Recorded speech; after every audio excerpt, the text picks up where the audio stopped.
Okay, तर आपण linear रिग्रेशनचं एक न्यूमरिकल बघणार आहे आता. तर न्यूमरिकल आहे, given the following data for the sales of the car of and automobile company for the 6 consecutive years. म्हणजे तुम्हाला हे त्यांनी दिलेलं आहे इयर्ससाठी आणि इथे सेल्सची अमाऊंट दिलेली आहे. Predict the sales for the next 2 consecutive years. आता तुम्हाला इयर वाईज त्यांनी 6 दिलेले आहेत एंटिटीज, इयर्स दिलेले आहेत.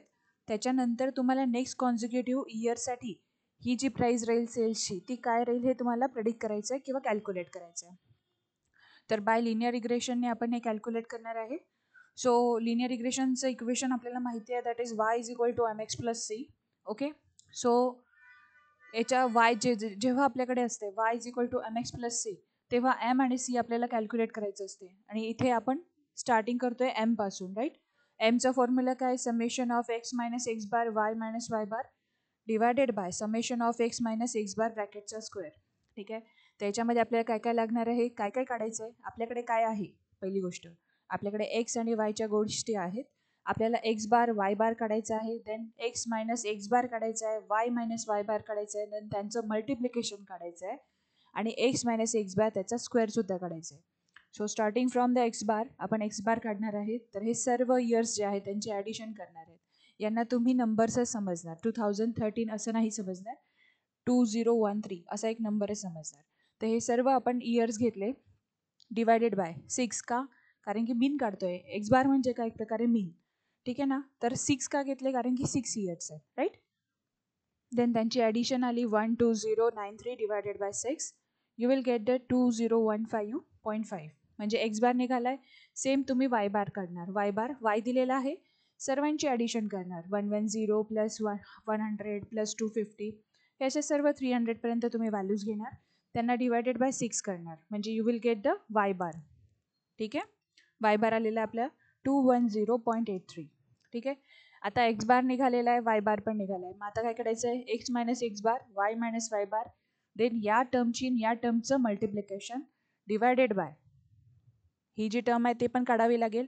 या व्हॅल्यू तुम्हाला भेटल्या तर तुम्ही काय करणार, त्याची व्हॅल्यू डायरेक्ट पुट करणार and you will get the value of M, right.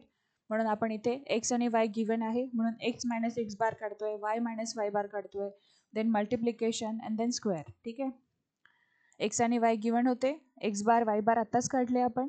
Then नंतर एक्स मायनस एक्स बार कसं काढतो, x this is 2013, x bar is 2015.5, म्हणजे 2013 मायनस 2015.5 असं ॲन्सरवर काय येणार आहे, -2.5. सेम 2014 मायनस 2015.5 अशा प्रकारे तुमची एक्स मायनस एक्स बारची टर्म काढणार तुम्ही. सेम तुम्ही वाय मायनस वाय बार काढणार. वाय दिलेला आहे, वाय आहे समजा 110, तर वाय बार काय आहे 210.83. म्हणजे यांची सबस्ट्रॅक्शन किती आली ही तुम्ही इथे लिहिलेली आहे. हे सर्व पॉईंट्सचे तुम्ही काढणार, वाय मायनस वाय बार, नंतर तुम्हाला भेटेल वाय मायनस वाय बार. ठीक आहे, आता 2 टर्म्स निघालेल्या आहेत तुमच्या, right. X minus x bar y minus Y बार, त्या दोघांचं तुम्हाला काय करायचं आहे, मल्टिप्लिकेशन, कारण की फॉर्म्युलामध्ये ती व्हॅल्यू पाहिजे. यांचं समेशन मल्टिप्लिकेशन करून त्यांचं समेशन पाहिजे, म्हणून -2.5 मल्टिप्लाइड बाय -100.833 यांचं मल्टिप्लिकेशन 252.83 आलेलं आहे. सेम -1.5 मल्टिप्लाइड बाय -110.833 याचं मल्टिप्लिकेशन आलं आहे 166.23.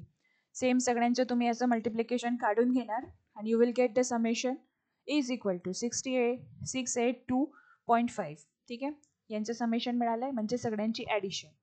ठीक आहे, नंतर एक्स मायनस एक्स बार स्क्वेअर पण पाहिजे होता, म्हणून तुम्ही एक्स मायनस एक्स बार काढलेला आहे, त्याचा फक्त तुम्हाला स्क्वेअर करायचा आहे. जर तुम्ही स्क्वेअर केला तर तुम्हाला अशा व्हॅल्यू मिळतील, जसं की -2.5चा स्क्वेअर केल्यावर 6.25 हे ॲन्सरवर आलेलं आहे. -1.5चा स्क्वेअर केल्यानंतर 2.25. सेम तुम्ही सर्व एक्स मायनस एक्स बार याचा स्क्वेअर केल्यानंतर ह्या व्हॅल्यू तुम्हाला मिळतात. देन सगळ्यांची ॲडिशन केली, you will get the 17.5. Then what is the formula of m, m is equal to summation of या टर्म्सचं addition, right. X minus x bar multiplied by y minus Y bar summation. So त्याची summation आली आहे 682.5. Then नंतर divided by summation of x minus x bar ब्रॅकेटचा square, you will get the 17.5. You put that value into that formula of slope. ठीक आहे. Then तुम्हाला त्याची काहीतरी व्हॅल्यू म्हटली 39. 39 is nothing but the value of m, that is we called as beta 1. Then same तुम्हाला आता value of c काढायची आहे, right. So beta 0 is equal to y bar minus beta 1 minus x bar. आता हे काय आहे, एक प्रकारे सीचंच इक्वेशन आहे. जसं की तुमचं y is equal to M x plus c असते. सो बीटा 0 म्हणजे c, c is equal to y bar minus m x bar. ठीक आहे. वाय बारची व्हॅल्यू आहे तुमच्याकडे, एक्स बारची पण व्हॅल्यू आहे. ओव्हरऑल सगळ्या टर्मची ॲडिशन काढायची आहे म्हणून आपण हे असं घेतलं आहे, राईट. नाहीतर आपण वाय मायनस एम एक्स असं केलं असतं, कारण की आपल्याला ओव्हरऑलमध्ये सगळ्यांच्या व्हॅल्यू इकट्ठ्या पाहिजे म्हणून आपण हे असं करतोय. C is equal to, then Y बारची व्हॅल्यू पुटअप केली, एमची व्हॅल्यू आताच काढली, अँड एक्स बार तुम्ही काढलेलाच होता. You will get the value of beta 0 that is C. Okay.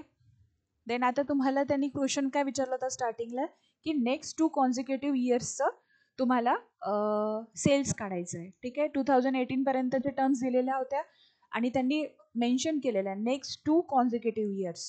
2018 पर्यंत आहे म्हणून नेक्स्ट 2 कॉन्झिक्युटिव्ह इयर्स कोणते येतील, 2019 अँड 2020. राईट. सो फॉर 2019 म्हणजे ही व्हॅल्यू कशाची आहे, तुम्ही एक्सची कन्सिडर करणार आणि वायचं इक्वेशन तर तुमच्याकडे आहेच. Y is equal to M x plus C.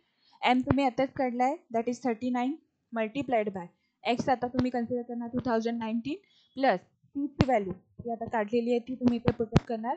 You will get the value of y. Okay. Same तुम्ही नेक्स्ट इयर दॅट इज 2020साठी करताय. सो एक्स इथे काय आहे 2020, y is equal to M x plus c. एमची व्हॅल्यू कॉन्स्टंट आहे, multiplied by 2020 plus सीची व्हॅल्यू आलेली आहे ती घेणार तुम्ही. You will get the value of y. ठीक आहे. म्हणजे हे काय तुम्हाला 2 व्हॅल्यू मिळाल्यात वायच्या, ते काय आहेत, नेक्स्ट 2 कॉन्झिक्युटिव्ह इयर्सचे सीची व्हॅल्यू आहे. जसं तुम्हाला इथे इयर दिले होते आणि सेल्स दिलेले होते, तसं 2019 मध्ये पर्टिक्युलर सेल राहील आणि 2020 मध्ये हे एक सेल राहील. म्हणजे काय, 2019 मध्ये 31347 हे एक सेल राहील आणि नंतर 2020 म्हणजे 2020 मध्ये किती राहील, 386 चा सेल राहील. ओके.